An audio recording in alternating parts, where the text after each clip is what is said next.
Assalamualaikum warahmatullahi wabarakatuh. Waalaikumsalam warahmatullahi wabarakatuh. Apa kabarnya anak-anak?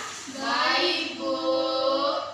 Baiklah, perkenalkan nama Ibu Ayu Wicana. Kalian bisa panggil Ibu dengan sebutan nama Ibu Ayu ya. Iya, Bu. Baiklah, sebelum kita memulai pembelajaran pada hari ini, ada baiknya kita berdoa menurut agama dan kepercayaan masing-masing. Berdoa, mulai. Bismillahirrahmanirrahim. Alhamdulillahirabbil alamin. Ar-Rahmanirrahim. Maliki yaumiddin. Iyyaka na'budu wa iyyaka nasta'in. Ihdinas siratal mustaqim. Siratal ladzina an'amta 'alaihim ghairil maghdubi 'alaihim waladdallin. Amin. Doa selesai. Baiklah, sebelum Ibu menjelaskan materi, di sini Ibu ada materi untuk kalian pahami. Nanti di akhir pembelajaran Ibu akan memberikan tugas. Baik, Bu. Baiklah, di sini kita akan belajar tema 6 dan subtema 1. Di mana tema 6 itu sendiri yaitu cita-citaku. Dan subtema 1, aku dan cita-citaku.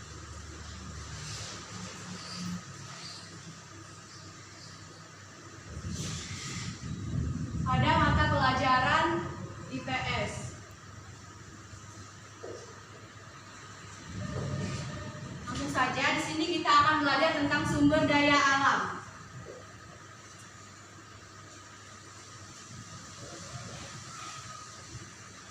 Nah, di sini Ibu sudah ada media tentang sumber daya alam. Ada yang tahu pengertian dari sumber daya alam? Tidak, Bu. Baiklah, di sini Ibu akan menjelaskan pengertian dari sumber daya alam tersebut. Sumber daya alam adalah segala sesuatu yang terdapat di alam yang dimanfaatkan oleh manusia. Nah, sumber daya alam ini terbagi menjadi dua. Yang pertama yaitu sumber daya alam yang dapat diperbarui.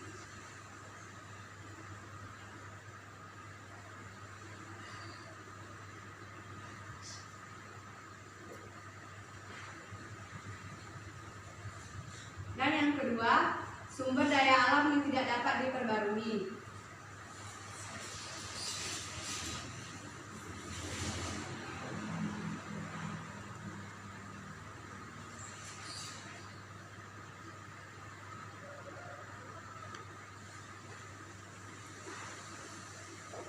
Baiklah, di sini sebelumnya kita akan mempelajari terlebih dahulu sumber daya alam yang dapat diperbarui. Nah, sumber daya alam yang dapat diperbarui ini adalah sumber daya alam yang jika dipakai terus-menerus tidak akan habis. Contohnya seperti air, hewan, dan tumbuhan. Ada yang tahu mengapa air, hewan, dan tumbuhan termasuk ke dalam contoh sumber daya alam yang dapat diperbarui? Tidak tahu. Baiklah, mengapa air masuk dalam contoh sumber daya alam yang dapat diperbarui? Karena air ini mengalami siklus air atau daur air. Daur air. Sedangkan hewan dan tumbuhan ini mengalami perkembangbiakan.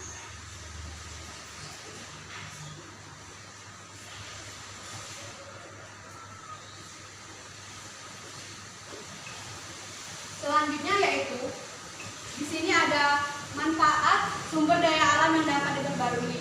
Salah satunya yaitu contohnya hewan ternak. Nah, bisa kalian lihat di sini ada gambar bebek dan gambar sapi. Gambar bebek ini manfaatnya yaitu diambil dari apanya? Seperti dari Bebek ini manfaatnya diambil dari dagingnya, telurnya, dan masih banyak lagi. Sedangkan sapi, Yohana, susunya. ya susunya, dagingnya, kulitnya. Nah, manfaat dari hewan ternak ini masih banyak lagi ya. Contohnya seperti kuda.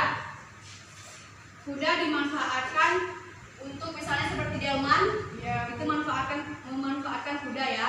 Nah, dan masih banyak lagi. Sepertinya untuk kerajinan, misalnya seperti kulit sapi, kerajinannya dimanfaatkan untuk beduk, sepatu, dan masih banyak lagi ya. Terus yang kedua yaitu ada tanaman budidaya. Tanaman budidaya di sini ada bahan makanan. Nah, bahan makanan itu apa saja? Yang kita makan dalam sehari-hari apa? Nasi. Ya, nasi itu dari Padi. nah, padi seperti jagung, ubi, dan banyak lagi ya. Terus di sini ada obat-obatan. Obat-obatan ini misalnya seperti temulawak, jahe, kunyit, dan lain sebagainya. Nah, di sini ada kerajinan yaitu perhatikan gambar ini. Misalnya ini seperti kerajinan dari bongkol jagung. Ada juga kerajinan yang lainnya misalnya seperti dari pohon pisang. Pohon kelapa. Banyak ya kerajinan dari pohon kelapa tersebut. Baiklah, selanjutnya kita mempelajari sumber daya alam yang tidak dapat diperbarui. Ada yang tahu pengertian dari sumber daya alam yang tidak dapat diperbarui? Tidak, Bu. Nah, sumber daya alam yang tidak dapat diperbarui ini adalah sumber daya alam yang jika dipakai terus-menerus itu akan habis. Kebalikan dari sumber daya alam yang dapat diperbarui ini ya. Nah, contoh dari sumber daya alam yang dapat diperbarui ini misalnya bahan tambang, minyak bumi, emas, perak, tembaga, belerang, timah, dan lain sebagainya. Ada yang tahu manfaat dari salah satu manfaat dari contoh sumber daya alam yang tidak dapat diperbarui tersebut? Ada yang tahu nggak? Tidak, Bu. Baiklah, jika tidak tahu, Ibu akan memberitahu ya.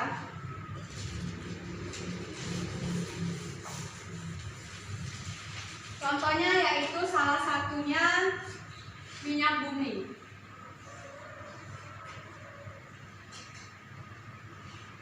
Nah, minyak bumi di sini terdapat aftur.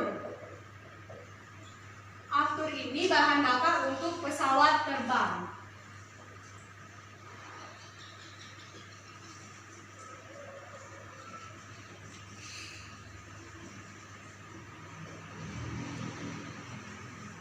Sedangkan bensin untuk bahan bakar apa? Motor. Ya, motor dan mobil.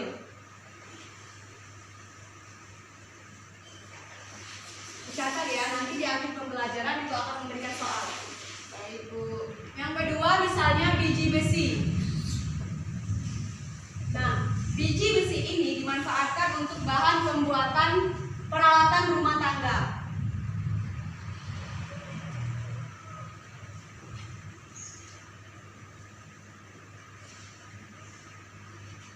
Dan selanjutnya yaitu marmer. Marmer ini sebagai alat untuk pembuatan gedung. Misalnya seperti gedung yang kita duduki sekarang ini itu terbuat dari marmer ya. Iya, Bu. Selanjutnya yaitu dari penjelasan sumber daya alam ini ada yang belum mengerti? Sudah, Bu. Sudah mengerti ya? Baiklah, selanjutnya kita ketersediaan sumber daya alam.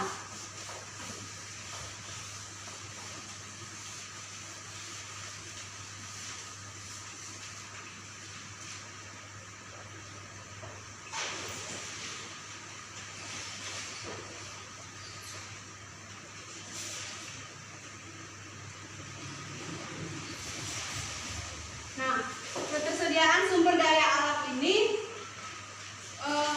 akan dipengaruhi oleh keadaan alam sekitar.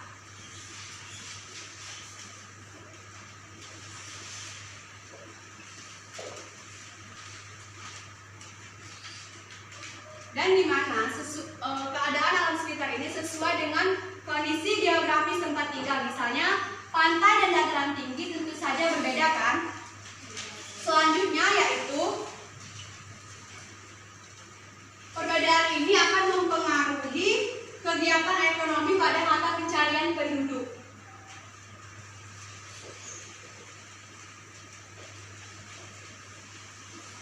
Di mana mata pencarian yaitu kegiatan untuk memenuhi kebutuhan, sedangkan mata pencarian penduduk yaitu beragam ya, semuanya itu saling melengkapi satu sama lain. Maka jika mata pencarian penduduk itu baik, maka akan bermanfaat bagi sesama. Selanjutnya di sini ada jenis usaha dalam kegiatan sumber daya alam terbagi menjadi 4. Yang pertama yaitu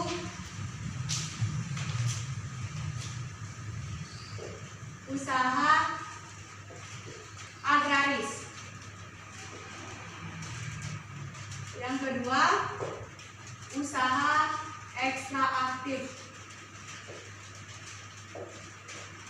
Yang ketiga, usaha industri.